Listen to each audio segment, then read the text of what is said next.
don't end up homeless. Buying a new home and closing on your home at the same time is certainly a preferred option when moving. No sleeping on your family members' blow-up air mattresses or scrambling into a short-term rental, but it can also be a little more complex of a scenario. And if you're not doing it correctly, you could end up there anyway. So it's a bit of a logistical tightrope, but done right, it can make your move smooth and maybe even fun.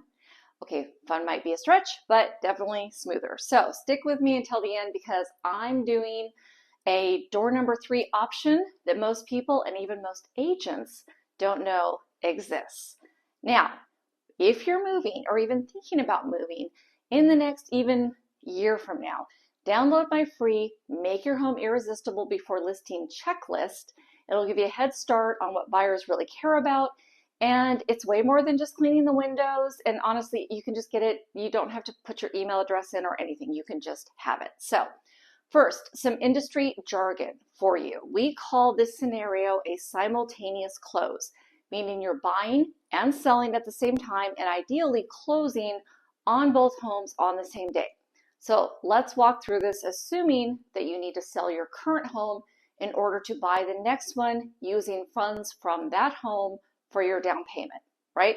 Because that's the most common situation. So let's start with the numbers. Before you even start looking at homes, we'll do a value assessment and a net sheet for your home. That tells us what funds you're likely to have available for your down payment. It's your launch pad. And I do tend to be more conservative with those numbers. Then we're going to talk to a lender. So now, not later. Even if you think your credit is golden, maybe you're using Credit Karma, it's not the full picture. Home loans are more holistic, and sometimes issues pop up, even that aren't your fault. They can take time to fix, so let's get that dialed in early. Now, contingencies matter. In California, there are 2 main ways to structure this contract depending on the market. So, option A, you list your home, you find a buyer, then you start shopping. The downside, that buyer may hesitate because they know your next step isn't lined up. They don't know how long they're going to wait to move into their new home. Option B, find the home you want to buy, then make an offer subject to your current home selling. Now, sellers may hesitate in this one too, but in today's market, which is June of 2025, since the market has shifted a bit, more listings are sitting a little longer. Many sellers are becoming more flexible today, and I'd say this is your play. In either case, I've successfully negotiated both sides of this many times. It all comes down to understanding the timing and the market and sometimes the particular house. So now the next thing we're going to want to do, get your house ready to go. If we're going with option B, your home needs to be ready to list as soon as you make an offer, up to the point right before having photos scheduled and your final cleaning done, sometimes even photos already done. We don't want to scramble, and contractually you need to have your home listed right away. So we need to make sure that the timing works on that. Now, do the inspections early. I always recommend doing your inspection early, even before you get an offer on your home. Yes, it's a few $100s up front, but it gives you some leverage. I've seen it play out both ways, and the peace of mind is worth it. So let me explain with a story. I had a listing where the contingent buyer did that. They waited to do their home inspection until after they got an offer on their home. Once we knew that, we knew they didn't have much leverage on the contract that they had. So it's tougher for a seller to get out of a contract once it's in place than a buyer. So unless they have their own contingency in place with their buyers allowing them to back out, so see option A, right? There it is, an actual contingency, seller to find their new home. In this case, they didn't. So we knew that, and we knew that if they backed out due to the inspection or any other reason, they were still most likely selling their home and would now be in a more precarious position of starting their search over, moving twice, maybe into an Airbnb. And I don't say this to be heartless, but I represented the seller in this story. And if you are my client, we will have this conversation. Now, in that case that I'm talking about, the sellers were very gracious, but not everyone is, and we all know that. If you have your inspections prior to getting an offer on your home, or if we can swing it even before you're on the market and a call to my inspector before we even make the offer, will usually solve this. Then we have all the leverage of any other purchase situation. All right, so the next step, don't get caught without a place to go and don't end up homeless like I started. Now, inspection is done, you're moving forward with your home on the market, and we get an offer. Yay! There is something else that is vitally important that a lot of people forget about. What happens when you have to close on, let's say, July 18th, as an example? Let's say that both loans have gone to plan, inspection's fine, you've signed, your sellers have signed, the buyers have signed, everything is ready to close on July 18th. So this sounds perfect, right? But wait, here's where the homeless part comes in. Contracts by default say that the buyer gets possession upon recording, when it closes, when the title company goes and closes it at the county. But it's a rare day that you will close in the morning of July 18th on your home, which will then release the funds to record in the afternoon of July 18th on your next home, so both homes can close the same day.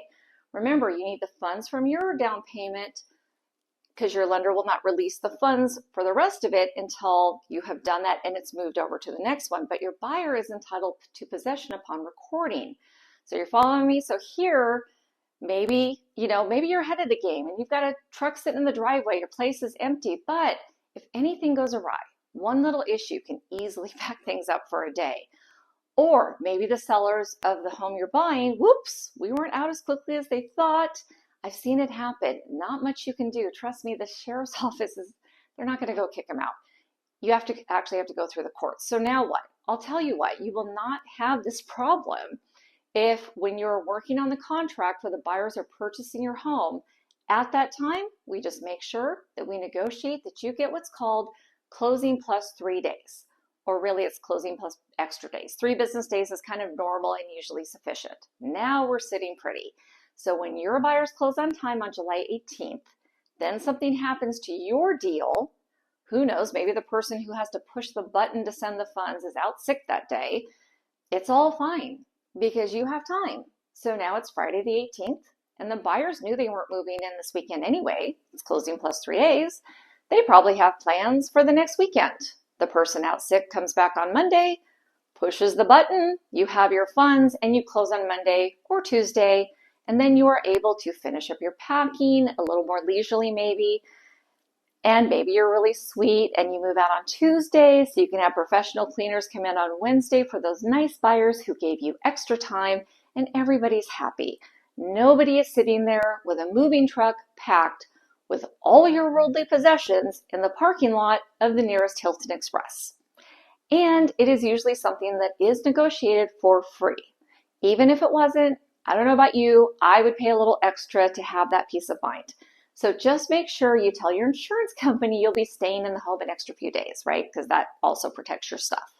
So keep in mind, we do have forms for all of these scenarios, and they have been written to protect both parties. So if the idea of all this still feels a little overwhelming, don't worry. I walk my clients through every step. My checklist helps keep everything organized so nothing gets missed. I'll sit there with you with a calendar. We'll plan everything out. So now let's talk about that door number 3 I mentioned. Let me throw one more scenario at you since you listened all the way through, and thank you for that, by the way. What if nothing I just described needed to happen? Let me share with you an option that I didn't even know existed 9 months ago, but have learned so much about it since then.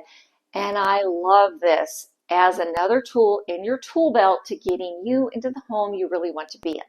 So let me talk to you about something called the Cash Plus offer. This offer represents the full market value of your property in cash. So it aligns closely with the real value of your home at the time. One of the primary advantages of the Cash Plus offer is it isn't one of those straight up, I'll buy your house for cash now, or we buy ugly houses kind of scenario. And those are fine. I mean, they're out there. They're good for some people. They really are. And in this scenario that we're going over, though, that wouldn't be good for you. It wouldn't be necessary, right? You don't want to leave all that money on the table. This is a market value offer that also gives you flexibility to choosing your closing date. Once you accept the offer, you go under contract. The cash buyer will conduct a home inspection, and then they'll close. You'll receive an initial payout, usually around 70%. And if that's enough of your equity to move forward with the next purchase, this could be something to consider. The remaining amount will be provided when the home sells on the open market once you've moved out and they put it on the market. And FYI, if it sells higher, you actually do keep the difference. So this allows you to move into the next home with your cash in hand for that down payment ready to go. And another amazing aspect of this offer is the opportunity to maximize your return on equity by partnering with the cash buyer if your home is dated or would just sell for more if like the flooring was updated, for instance, right? In this case, which we call flip your own house, after you move out, the cash buyer will step in, they'll update, they'll repair, they'll refresh the property to help increase your home's value. And then there you have it. You make more money, you walk that tightrope of a simultaneous close, no matter which option you make, but this one gives you so much more leverage. And if you're curious, like, well, what do they get out of the deal or whatever? Obviously, they get something. Just let me know if you're interested. I'll walk you through the whole thing. So, whether you're trying to walk that tightrope of a simultaneous close or want to make your move a little smoother with a little cushion, or you're curious about that creative offer like the Cash Plus or the Flip Your Own House, there's a way forward that will not leave you stressed and homeless. If you're getting serious about selling, make sure and grab my free Make Your Home Irresistible Before You List checklist. It's packed with tips that can make the difference between sitting on the market or selling fast. And of course, if you want to talk strategy, I'm just an email, text, or Zoom away. So thank you for watching. I'll see you in the next video.